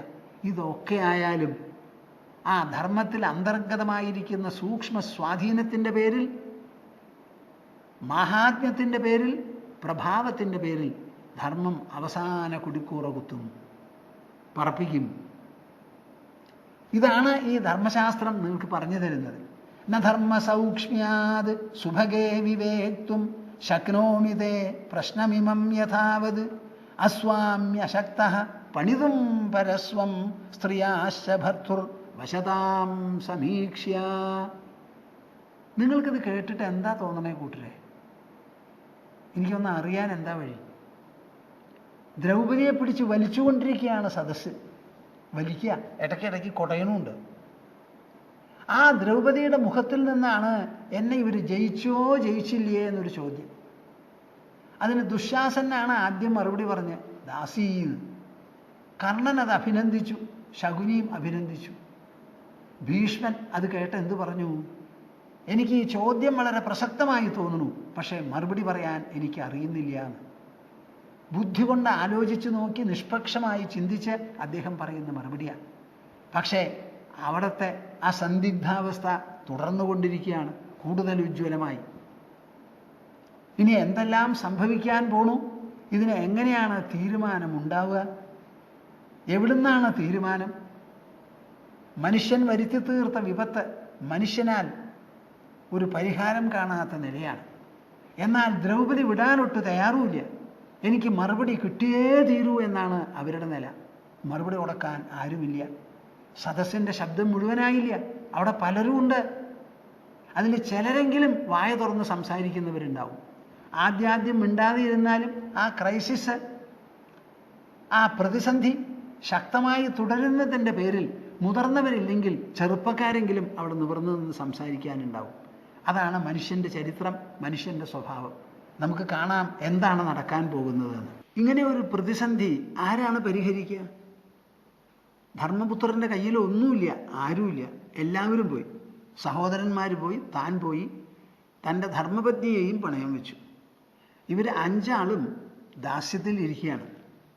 ആ സമയത്താണ് ദ്രൗപദിയെ പിടിച്ചു വലിക്കാൻ പോയി ചെന്നപ്പോൾ ദ്രൗപദിയായിട്ട് ഉണ്ടാക്കി തീർത്തതാണ് വലിയ ഒരു ധർമ്മപ്രശ്നം. ആ പ്രശ്നം സദസ്സ് മുഴുവനും കേട്ടുകൊണ്ട് ഇങ്ങനെ ഇരിക്കുകയാണ്. ആ കേൾക്കുന്നതിന് ശരിയായിട്ടുള്ളൊരു മറുപടി പറയാൻ സാധിക്കുന്നില്ല. ദ്രൗപദി ആകട്ടെ അത് ആവശ്യപ്പെടുന്നു. അതിൽ ഏറ്റവും വലിയ ധർമ്മജ്ഞൻ, പ്രായം കൊണ്ടും ജ്ഞാനം കൊണ്ടും തപസ്സുകൊണ്ടും യോഗ്യത കൊണ്ടും കീർത്തി കൊണ്ടും എല്ലാം കൊണ്ടും യോഗ്യനായിട്ടുള്ള ഭീഷ്മൻ പറയുന്നു, എനിക്കിത് അറിയില്ല, അതിസൂക്ഷ്മമാണ് ധർമ്മം. ധർമ്മത്തിൻ്റെ ഗതി പെട്ടെന്നൊരാൾക്ക് വിവരിക്കാൻ സാധിച്ചു എന്ന് വരില്ല. അപ്പോൾ നീ പറയുന്നത് ശരിയാണെന്ന് ഞാൻ അംഗീകരിക്കുന്നുണ്ടെങ്കിലും അതിന് ശരിയായ ഒരു ഉത്തരം തരാൻ പറ്റില്ല. ഇങ്ങനെ സദസ്സ് മുഴുവനും ദുർബലമായി, എന്താ പറയുക, അസന്ദിഗ്ധത ഇങ്ങനെ തുടരുന്ന സമയത്ത് ഇതിനൊക്കെ കാരണം ആരാ? യുധിഷ്ഠിരനാണ്. ആ യുധിഷ്ഠിരൻ തൻ്റെ ഭാര്യയെ പണയം വെച്ചു എന്നുള്ളതാണ് ഇവിടുത്തെ വല്ലാത്ത ചോദ്യം. ഈ ഭീമനുണ്ടല്ലോ ഒരു തുറന്ന മനസ്ഥിതിക്കാരനാണ്. കാര്യം ഇവർ 4 പേരും യുധിഷ്ഠിരൻ്റെ ചൊൽപ്പടിക്ക് അദ്ദേഹം പറഞ്ഞത് വിട്ട അനങ്ങില്ല എന്നുണ്ടെങ്കിലും ഇങ്ങനെ ദ്രൗപദി അവരുടെ ഭാര്യയെ നിറഞ്ഞ സദസ്സിൽ പിടിച്ചു വലിച്ചുകൊണ്ടിരിക്കുന്ന ഒരു രംഗം കണ്ടുകൊണ്ടിരിക്കാൻ ഭീമന് സാധിച്ചില്ല. അവസാനം ചോദ്യം ചോദിച്ചപ്പോൾ ഭീഷ്മർ വരെ പറയുന്നത് എന്താ? എനിക്കറിയില്ല എന്ന്. അദ്ദേഹത്തിൻ്റെ ഭാഷ നിങ്ങൾ കേട്ടു, വളരെ വിശേഷപ്പെട്ടതാ. ന ധർമ്മ സൗക്ഷ്മ്യാത് സുഭഗേ വിവേക്തും ശക്നോപിതേ പ്രശ്നമിതം യഥാവത്. അതിസൂക്ഷ്മമാണ് ധർമ്മം എന്നുള്ളതിനാൽ എനിക്ക് നിന്റെ ചോദ്യമുണ്ടല്ലോ, ആ ചോദ്യത്തിന് മറുപടി പറയാൻ സാധിക്കുന്നില്ല. ഇനി എവിടുന്നാ നമുക്കൊരു മറുപടി കിട്ടുക? ഭീമൻ ആളിക്കത്തി ഒരു തുറന്ന മനസ്ഥിതിയുള്ള ആളാ, വച്ചുകെട്ടൊന്നുമില്ല. ഭവന്തി ഗേഹേ ബന്ധക്യ കിതവാനാം യുധിഷ്ഠിര നതാഭിരുത ദീവ്യന്തി ദയാ ചൈവാസ്തിതാസ്വവി അസ്യാഹ കൃതേ മന്യുരയം ത്വയി രാജന്നിപാത്യതേ ബാഹുതേ സംപ്രദക്ഷ്യാമി സഹദേവാഗ്നിമാനയ. കേൾക്കുന്നുണ്ടോ നിങ്ങൾ? സഹോദരന്മാർ തമ്മിലുള്ള ധർമ്മപരീക്ഷയാണ് അപ്പോൾ ഇവിടെ നടക്കുന്നത്. ആരെയും വിട്ടുകളയുന്നില്ല. പ്രപഞ്ചം, ലോകം ഈശ്വരൻ സൃഷ്ടിച്ചതാ. ഈശ്വരൻ സൃഷ്ടിച്ച ലോകത്തിൽ ഐശ്വര്യമാണ് എല്ലാം. നിങ്ങൾ ആരും വിചാരിക്കുന്ന മാനദണ്ഡങ്ങൾ കൊണ്ട് ഈശ്വര സൃഷ്ടിയുടെ അടുത്ത് ചെല്ലണ്ട. അതിന് അതിൻ്റേതായ തിളക്കമുണ്ട്, അതിൻ്റേതായ അധിഷ്ഠാനമുണ്ട്, അതിൻ്റേതായ ലക്ഷ്യങ്ങളും മാർഗങ്ങളുമുണ്ട്. അപ്പം ഭീമൻ അവരെല്ലാവരും ദാസന്മാരായി ഇരിക്കുകയാണെങ്കിലും ദാസന്മാർക്ക് മധ്യത്തിൽ എന്തെങ്കിലും പറയാൻ അവർക്ക് വിരോധമില്ല. അപ്പം ഭീമൻ അവിടുന്ന് അങ്ങോട്ട് പൊട്ടി അങ്ങോട്ട് ചാടി. എന്താ ചാട്ടം? ഭവന്തി ഗേഹേ ബന്ധക്യ കിതവാനാം യുധിഷ്ഠിര. അല്ലേ യുധിഷ്ഠിര, കേൾക്കൂ, ഞാൻ പറയണത് കേൾക്കൂ. മുമ്പിലുള്ള ദൃശ്യം കണ്ടില്ലേ? ദ്രൗപദിയുടെ ചോദ്യത്തിന് ഒരൊറ്റ ആളും മറുപടി പറയണില്ല. നമ്മുടെ മുത്തശ്ശനാണെങ്കിൽ പറയണു, നിന്റെ ചോദ്യം ശരിയാണ്, പക്ഷേ മറുപടി എൻ്റെ കയ്യിലില്ല എന്ന്. ഇതിലധികം ഒരു പ്രതിസന്ധി എന്താ വരാനുള്ളത്? ഇനി ഈ സ്ത്രീക്ക് എന്താ ഇവിടുന്ന് മോചനം? ഇത് കണ്ടുകൊണ്ട് നമ്മൾ ഇരിക്കുന്നുണ്ടല്ലോ, എനിക്ക് സഹിക്കുവയ്യ എന്ന് പറഞ്ഞ് പറയാ. ഭവന്തി ഗേഹേ ബന്ധക്യ കിതവാനാം യുധിഷ്ഠിര. ചൂതുകളിക്കാര്, ചൂതുകമ്പക്കാരുണ്ടല്ലോ, അവരുടെ വീട്ടിൽ ബന്ധക്യ വേശ്യകൾ വരെ ഉണ്ടാവും. അങ്ങനെയുള്ള ആൾക്കാരെ നതാഭിരുതദീവ്യന്തി. അതിലൊരാളെ എടുത്ത് ഇന്നേ വരെ ഒരാളും പന്തയം വെച്ചിട്ടില്ലല്ലോ. അവർ കളിച്ചത് ശരിയാണ്, കളിയിൽ പലതും നഷ്ടപ്പെട്ടതും ശരിയാണ്. എന്നാൽ ഒരു സ്ത്രീയെ പന്തയം വെച്ച് കളിച്ചത് ലോകത്തിൽ ഒരിടത്തും ഉണ്ടായിട്ടില്ല. ആ വേശ്യകളാണെങ്കിലും അവരവരുടെ കുടുംബങ്ങളിലുള്ളിടത്തോളം കാലം ദയാ ചൈവാസ്ഥിതാസ്വവി, അവരോട് ദയയുണ്ട്, അനുകമ്പയുണ്ട്. യുധിഷ്ഠിര, അങ്ങക്ക് എന്തു പറ്റി? എന്തുകൊണ്ടാണ് ഈ ദ്രൗപദിയെ പണയം വെച്ചത്? എനിക്കിത് സഹിക്കുവയ്യേ. നമ്മൾ 5 പേരുണ്ട് ഇവിടെ, ഒന്നും ചെയ്യാൻ നമുക്ക് പറ്റുന്നില്ല. അങ്ങയ്ക്കും പറ്റണില്ല, ഞങ്ങൾക്കും പറ്റണില്ല. നിസ്സഹായരായി കയറില്ലാതെ കെട്ടിയിട്ടിരിക്കുക. ഇതെനിക്ക് സഹിക്കാൻ വയ്യേ എന്ന് പറഞ്ഞ് കോപം അങ്ങോട്ട് മൂത്തു എന്ന് പറഞ്ഞാൽ സഹിക്കുവയ്യ, ആർക്കും നോക്കാനും പറ്റില്ല. അങ്ങനെ തീപ്പന്തം പോലെ തിളങ്ങാണ് കണ്ണും പറ്റും. അസ്യാഹ കൃതേ മന്യുരയം ത്വയിരാജൻ നിപാത്യതേ. ഈ വിഷമം കൊണ്ട് സൃഷ്ടിച്ചിട്ടുള്ളതായ ദേഷ്യവും അസഹ്യതയുമുണ്ടല്ലോ എനിക്ക്, ഞാൻ അങ്ങയുടെ പേരിലാണ് പ്രയോഗിക്കാൻ പോണേ. ബാഹുതേ സംഭ്രദക്ഷ്യാമി. കേൾക്കുന്നുണ്ടോ പ്രേക്ഷകരെ നിങ്ങൾ? ഭീമൻ പറയാണ്, യുധിഷ്ഠിരൻ്റെ 2 കൈകളും ഞാൻ കത്തിച്ചു കളയാൻ പോവാ. ഈ കൈ കൊണ്ടാണല്ലോ പകിടയെറിഞ്ഞത്. ആ പകിടയെറിഞ്ഞ കൈകളുണ്ടല്ലോ, അതിനെ ഞാൻ ഇനിയൊരു കളി കളിക്കാൻ അനുവദിക്കില്ല. ബാഹുതേ സംഭ്രദക്ഷ്യാമി സഹദേവാഗ്നിമാനയ. സഹദേവ, പോയിട്ട് തീ ഇങ്ങോട്ട് കൊണ്ടുവരും. ഈ ചേട്ടൻ്റെ കൈ 2ഉം കത്തിച്ച് കളഞ്ഞല്ലാതെ എനിക്കിനി ശ്വാസം വലിക്കാൻ പറ്റില്ല എന്ന് പറഞ്ഞ് തുള്ളി അങ്ങോട്ട് ചാടി.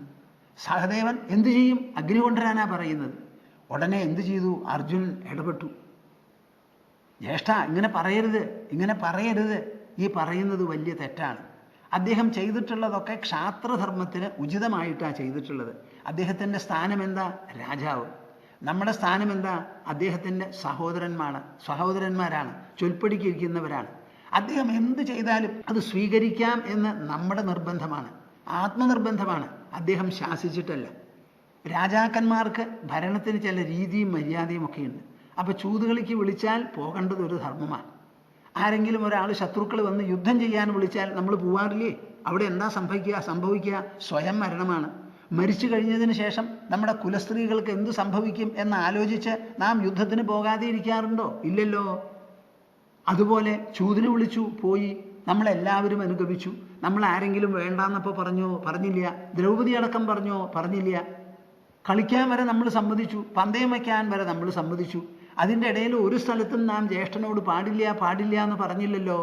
അത് പറയാതെ ഇപ്പം മാത്രം നമ്മൾ തുള്ളിച്ചാടുന്നതിൽ അർത്ഥമില്ല. അതുകൊണ്ട് ഈ അബദ്ധം ചെയ്യരുത് എന്ന് പറഞ്ഞ് തടുത്തു. ഭീമൻ്റെ കോപമൊന്ന് ശമിച്ചപ്പോൾ, അയ്യോ എൻ്റെ അർജുന, നീ തടുത്തില്ല എന്നുണ്ടെങ്കിൽ ഞാൻ അബദ്ധം പറ്റിച്ച് കളഞ്ഞേനെ. സ്ഥാനത്താണ് പ്രയോഗിച്ചത്, സമാധാനമായി. ഇതൊക്കെ പറഞ്ഞാലും അവിടെ അസന്ദിഗ്ധത തുടരുകയാണ്. നിങ്ങളത് മനസ്സിലാക്കണം. ഒരു മുള്ളു കുത്തുമ്പോഴേക്കും ദൈവം എന്നെ ചതിച്ചു, വിട്ടുകളഞ്ഞു എന്നൊക്കെയാണ് നിങ്ങൾ പറയുന്നത്. ഒരു മുള്ളു കുത്തിയാൽ അയ്യോ ഞാൻ പരമഭക്തനല്ലേ, എത്ര തവണ ഗുരുവായൂർക്ക് പോയിട്ടുണ്ട്, എത്ര തവണ ചോറ്റാനിക്കരയ്ക്ക് പോയിട്ടുണ്ട്, ശബരിമല പടി കയറിയത് എത്ര തവണയാണ്, എൻ്റെ കാലിൽ മുള്ളു തറച്ചില്ലേ? ശബരിമലയ്ക്ക് പോകുമ്പോൾ ചിലപ്പോൾ തറയ്ക്കും. അത് പറഞ്ഞാൽ ഭഗവാനോട് ഭക്തിയില്ലെന്നോ ഭഗവാന്റെ അനുഗ്രഹം നമുക്കില്ല എന്നോ അർത്ഥാവുന്നില്ല. അസംഗതത്തെ തുടർന്നു. പാഞ്ചാലി അവിടെ കിടന്ന് എഴയണു, പുളയണു. പാണ്ഡവന്മാരുടെ ദുഃഖം ആളിക്കത്തുന്നു. എല്ലാം ഒരു വിഷമമാണ്. പാഞ്ചാലിയുടെ മനസ്സിലെ ഭർത്താക്കന്മാരുടെ ദാസ്യം, അവർ തമ്മിൽ നടക്കുന്ന കലഹം, ഭീമന്റെ ഏറ്റവാക്കുകൾ, കയ്യേറ്റം ചെയ്യാനുള്ള പുറപ്പാട്, ഇതൊന്നും ദ്രൗപദി ഇഷ്ടപ്പെടുന്നതല്ല. എന്തു ചെയ്യും ആ സ്ത്രീ? അങ്ങനെ എല്ലാം വട്ടത്തിൽ തിരിഞ്ഞ് ഒരാളും മിണ്ടില്ല. ഭീഷ്മരും കൂടി ചുമതല ഒഴിഞ്ഞ മാതിരിയാണ് സംസാരിക്കുന്നത്. നിന്റെ ചോദ്യം വളരെ പ്രസക്തമാണ്, ധർമ്മയുക്തമാണ്, പക്ഷേ മറുപടി ധർമ്മയുക്തമായി പറയാൻ എൻ്റെ കയ്യിലില്ല എന്ന്. അങ്ങനെ തുടർന്നപ്പോൾ ചെറുപ്പക്കാരൻ വികർണൻ സഭാമധ്യയിൽ നിന്ന് എഴുന്നേറ്റു അത്രേ. എന്നിട്ട് ഭീഷ്മരുണ്ട്, ധൃതരാഷ്ട്രരുണ്ട്, വിതുരനുണ്ട്, ദ്രോണനുണ്ട്, കൃപാചാര്യരുണ്ട്. നിങ്ങൾ എന്തേ എല്ലാവരും മിണ്ടാതിരിക്കണത് ഈ ചോദ്യത്തിന് മറുപടി പറയാതെ? ചോദ്യം ശരിയാണ്, മറുപടി എൻ്റെ കയ്യിലില്ല. ഇത് ആരെങ്കിലും പറയുമോ? അത് എപ്പോഴൊക്കെ ഒരു ചോദ്യമുണ്ടോ ആ ചോദ്യത്തിന് മറുപടി ഉണ്ടാക്കണം. അതിനാണ് മനുഷ്യൻ്റെ മനസ്സ്, അതിനാണ് ബുദ്ധി. നമ്മുടെ സുപ്രീം കോർട്ടിൽ ഒറ്റ ജഡ്ജ് ആവട്ടെ, അല്ല 2 ജഡ്ജ് ആവട്ടെ, ഫുൾ ബെഞ്ച് ആയിക്കോട്ടെ, ഒരു കേസ് അങ്ങോട്ട് കൊടുത്താൽ കേസ് വളരെ കേമായിട്ടുണ്ട്, തർക്കവും ഞങ്ങൾ കേട്ടു, വിധി ഞങ്ങൾ പറയില്ല, ഞങ്ങൾക്കറിയില്ല എന്നങ്ങനെയൊന്നുണ്ടോ? അപ്പം അഡ്ജുഡിക്കേഷൻ എന്ന് പറഞ്ഞാൽ അഡ്ജുഡിക്കേഷൻ തന്നെയാണ്. എന്ത് കേസ് വേണമെങ്കിൽ നിങ്ങൾ കൊണ്ടുകൊടുത്തോളൂ, അവർക്കതിന് ശരിയായ ഒരു മറുപടി പറയണം. ഏതെങ്കിലും ഒരു കൊലയാളിയെ പ്രോസിക്യൂഷൻ കൊണ്ടുപോയ കേസ് ശരിയായില്ല എന്ന് പറഞ്ഞ് അവർ ഒരു ജഡ്ജ്മെൻറ്റും പറയാതെ ഇരിക്കാറില്ല. ഒന്നിലോ തൂക്കി കൊല്ലണം എന്ന് പറയും, ഇല്ലെങ്കിൽ വിട്ട് കളഞ്ഞു എന്ന് പറയും, അല്ലെങ്കിൽ ജീവപര്യന്തം കൊടുത്തു എന്ന് പറയും. അപ്പോൾ ന്യായാധിപന്മാരുടെ ചുമതല ന്യായം പറയലാണ്, ഒഴിഞ്ഞു മാറില്ലല്ല. അപ്പോൾ ഇത് സദസ്സ് മുഴുവൻ ഇങ്ങനെ ഒറിഞ്ഞു മാറിയിരിക്കുക. ഇത് കണ്ടിട്ട് എനിക്ക് സഹിക്കുകയ്യ, എനിക്ക് പറയാനുള്ളത് പറയാമെന്ന് പറഞ്ഞ് വികർണൻ പുറപ്പെട്ടു അത്രേ. കേൾക്കുന്നുണ്ടോ കൂട്ടരെ നിങ്ങളിതൊക്കെ? എന്താ അവിടെ നടക്കണേന്നൊന്ന് ആലോചിക്കാൻ. സാധാരണീച്ച സർവേഷാം പാണ്ഡവാനാം അനിന്ദിത ജിതേന പൂർവം ചാനേന പാണ്ഡവേന കൃതപ്പണഃ. സാധാരണീച്ച സർവേഷാം പാണ്ഡവാനാം അനിന്ദിത. ഈ പാഞ്ചാലി ഉണ്ടല്ലോ, ദ്രൗപദി, ആ ദ്രൗപദി വളരെ വിശേഷപ്പെട്ട ഒരു സതിയാണ്, സാധ്വിയാണ്. ആ സാധ്വി എല്ലാവരുടെയും കൂടിയിട്ടുള്ള ആളാണ്, യുധിഷ്ഠിരന്റെ മാത്രമല്ല. സാധാരണീച്ച സർവേഷാം പാണ്ഡവാനാം അനിന്ദിത. പാണ്ഡവന്മാർ 5 പേരാ, അതിൽ ഒരാളാണ് ഈ യുധിഷ്ഠിരൻ. ഈ ദ്രൗപദി ആവട്ടെ 5 പേർക്കും ഒരുപോലെ സതിയും സാധ്വിയുമായിട്ടുള്ളവളാണ്. പരമാവധി യുധിഷ്ഠിരനെ 5-1 ആവശ്യപ്പെടാമെന്ന് പറയാൻ വേണമെങ്കിൽ കണക്ക് പ്രകാരം. മനുഷ്യരെ അങ്ങനെ പങ്കുവയ്ക്കാൻ പറ്റില്ലല്ലോ. അപ്പോൾ ജിതേന പൂർവം ചാനേന പാണ്ഡവേന കൃതപ്പണഃ. അപ്പം 5 ആൾക്കും കൂടിയിട്ടുള്ള ഒരു സ്വത്ത് ഒരാൾ എങ്ങനെ പണയം വയ്ക്കും? കേൾക്കുന്നുണ്ടോ പ്രേക്ഷകരെ നിങ്ങൾ? 5 ആൾക്കും കൂടിയിട്ടുള്ള ധർമ്മപത്നിയെ ഒരാൾ പണയം വെച്ചാൽ അത് ശരിയാവുമോ? ബാക്കി 4 ആളോട് സമ്മതം ചോദിച്ചോ? അവരിതോടുകൂടി യോജിക്കുന്നുണ്ടോ? തൻ്റെ മാത്രമല്ലല്ലോ, 5 ആളിലെയും കൂടിയിട്ടാണ്. അവിടെ പണയം വെക്കുമ്പോൾ യുധിഷ്ഠിരൻ്റെ മനസ്സിൽ ഒന്നേ ഉള്ളൂ. ശകുനി പറഞ്ഞു, ദാ ബാക്കി നിൽക്കണു ദ്രൗപദി, പണയം വയ്ക്കൂ എന്ന് പറഞ്ഞു. ഞാൻ വയ്ക്കണു എന്ന് ഇദ്ദേഹവും പറഞ്ഞു. അങ്ങനെ വാക്കുകൊണ്ടുള്ള ഒരു ചോദ്യവും ഒരു ഉത്തരവുമല്ലാതെ അതിൻ്റെ വരുംവരായിയോ ന്യായാന്യായങ്ങളോ വിധിനിഷേധങ്ങളോ ഒന്നും കണക്കാക്കി സംസാരിച്ചതല്ല. കളിയുടെ കമ്പത്തിൽ ഈ സാഹസം അങ്ങനെ സംഭവിച്ചു പോയി എന്നാണ്. അങ്ങനെ 5 പേരുടെയും കൂടി ആയതുകൊണ്ട് ഒരാൾ പണയം വെച്ചാൽ ആ പണയം സാധുവാകുമോ? ബാക്കി 4 ആൾ പണയം വെച്ചിട്ടില്ലല്ലോ. അപ്പം എന്താ നമുക്ക് പറയാനുള്ളത്? ഇതൊരു കാര്യം. രണ്ടാമത്തെ ഒരു കാര്യം എന്താ? ജിതേന പൂർവം ചാനേന പാണ്ഡവേന കൃതപ്പണഃ. ആദ്യം പണയം വെച്ചു സ്വയം, എന്നിട്ട് ആ പണയം വെച്ചത് കൊണ്ട് എതിർപക്ഷക്കാർക്ക് കിട്ടി, അവർ ജയിച്ചു, പണയപ്പെട്ടു. അങ്ങനെ പണയപ്പെട്ടതിന് ശേഷമാണ് ദ്രൗപദിയെ പണയം വെച്ചത്, പന്തയമാക്കിയത്. ഇത് രണ്ടും കണക്കിലെടുക്കുമ്പോൾ എൻ്റെ അഭിപ്രായത്തിൽ ദ്രൗപദി 5 പേരുടേതുമാണ്. യുധിഷ്ഠിരൻ മുമ്പ് തന്നെ അടിമയായ ശേഷമാണ് ദ്രൗപദിയെ പണയം വെച്ചത് എന്നുള്ള കാര്യത്താൽ നമുക്ക് ആ സ്ത്രീയിൽ ഒരവകാശവുമില്ല എന്നാണ് അഭിപ്രായം. ഇത് കൗരവപക്ഷത്തിൽ ദുര്യോധനൻ്റെ സഹോദരനായിരിക്കുന്ന വികർണൻ അവിടെ എഴുന്നേറ്റ് നിന്ന് പറഞ്ഞതാ. നോക്കൂ നിങ്ങൾ, സീത 11 മാസക്കാലം കഴിച്ചുകൂട്ടി. എവിടെ? അശോകവനത്തിൽ, ലങ്കയിൽ ചെന്ന രാവണൻ്റെ. അതിൽ രാക്ഷസിമാരാ എല്ലാ ദിക്കിലും ചുറ്റിക്കൊണ്ടിരുന്നത്. ആ രാക്ഷസികളുടെ മധ്യത്തിൽ ഒരു ത്രിജട ഉണ്ടായിരുന്നു അത്രേ, കുറച്ച് സമാധാനം കൊടുക്കാൻ. അതുപോലെ ഒരു വികർണനുണ്ട് അവിടെ പറയാൻ. ഒരൊറ്റ ആളുടെ വായും നമുക്ക് അടയ്ക്കാൻ പറ്റില്ല. നമുക്ക് പ്രായമൂപ്പ് വന്നു കഴിഞ്ഞാൽ നാം സംഭവങ്ങളെ ഒറ്റയ്ക്ക് അവരവരുടെ മനസ്ഥിതിയോടുകൂടി, ബുദ്ധി സാമർഥ്യത്തോടുകൂടി, ഉദ്ദേശ ലക്ഷ്യങ്ങളോടുകൂടിയാണ് നോക്കിക്കാണുക. ഒരമ്മയ്ക്ക് ജനിച്ചു ഒരച്ഛന് മക്കളാണെന്ന് പറഞ്ഞിട്ട് കാര്യമില്ല. രണ്ട് തരത്തിലായിരിക്കും രണ്ടു പേരുടെ വീക്ഷണം. എപ്പോഴും പറയും ധർമ്മസ്യ തത്വം നിഹിതം ഗുഹായാം. ധർമ്മസത്യം, ധർമ്മതത്വം എന്ന് പറയുന്നത് ഗുഹയിൽ ഒളിഞ്ഞിരിക്കുകയാണ്. ഏതാ ഈ ഗുഹ? നമ്മുടെ തലച്ചോറ് തന്നെ. അതിൻ്റെ ഉള്ളിലുള്ള ഗുഹ തലച്ചോറിലാണ് ഒളിഞ്ഞിരിക്കുന്നത്. വികർണൻ പറയണു, ഇയം ചകീർത്തിത കൃഷ്ണ സൗബലേന പണാർത്ഥിന ഏതത്സർവം വിചാര്യാഹം മന്യേന വിജിതാമിമാം. മന്യേന വിജിതാം ഇമാം ഇയം ചകീർത്തിത കൃഷ്ണ. വികർണന് കൃഷ്ണയെ പറ്റി പറയാനുള്ളത് എന്താ? കീർത്തിത. അവർ ഉപായപ്പെട്ട ഒരു സ്ത്രീയൊന്നുമല്ല, വളരെ വളരെ കീർത്തിക്കപ്പെടുന്നവളാണ്. ദ്രൗപദിയെ മാതിരിയുള്ള ഒരു മഹതി ലോകത്തിൽ കാണാൻ തന്നെ കിട്ടില്ല. അങ്ങനെയുള്ള കൃഷ്ണ സൗബലേന പണാർത്ഥിന. ഒരൊറ്റ ആളാണ് ഇതിൻ്റെ പിന്നിൽ. ആര്? ശകുനി. ശകുനി ചെയ്യുന്ന സമയത്ത് ആലോചിച്ചിട്ടില്ല ഈ പണയം നമുക്ക് ആവശ്യപ്പെടേണ്ടതാണോ, അതോ യുധിഷ്ഠിരൻ കീഴടങ്ങിയപ്പോൾ, എല്ലാവരും കീഴടങ്ങിയപ്പോൾ സ്വന്തമായി അവർ കീഴടങ്ങി എന്ന് പറയുകയാണെങ്കിൽ 5 പേരും പണയപ്പെട്ടു, 5 പേരുടെ സ്വത്തും പണയായി എന്ന് വിചാരിച്ച് മിണ്ടാണ്ടിരുന്നാൽ മതി. അപ്പോൾ ആ കൊതിയുടെ പേരിലാണ് പറഞ്ഞത് സൗബലേന പണാർത്ഥിന. പണത്തിൽ വേണ്ട കൊതി, പണം എന്നുള്ള വാക്കിനർത്ഥം ഈ പന്തയം. ഈ പന്തയത്തിലുള്ള കൊതിയോടുകൂടി ശകുനിയാണ് പറഞ്ഞത്.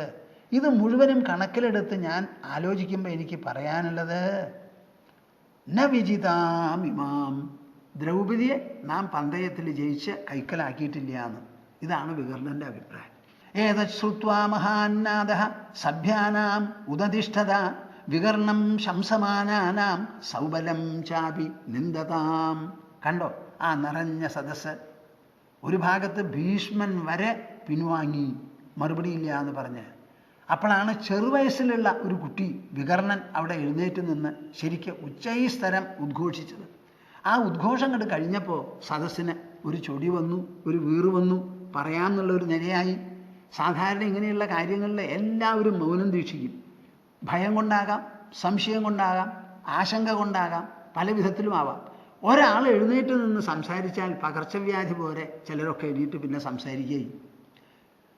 ഏതശ്രുത്വാ മഹാന്നാദഃ സഭ്യാനാം ഉദതിഷ്ഠത. ഇതങ്ങോട്ട് കേട്ടപ്പോൾ വല്ലാത്തൊരു ശബ്ദമാണ്. അവിടെ നിലത്തടിച്ചും ഡെസ്കിലടിച്ചും മേശയിലടിച്ചും എല്ലാവരും കൂടി അങ്ങോട്ട് ഒരു ആർത്ത് വിളിയായി.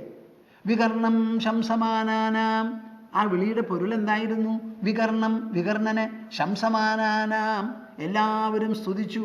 ബലേ ഭേഷ്, വികർണൻ പറയുന്നത് തന്നെയാണ് ശരി, ഞങ്ങൾ എല്ലാവരും വികർണന്റെ പിന്നിലാണ്.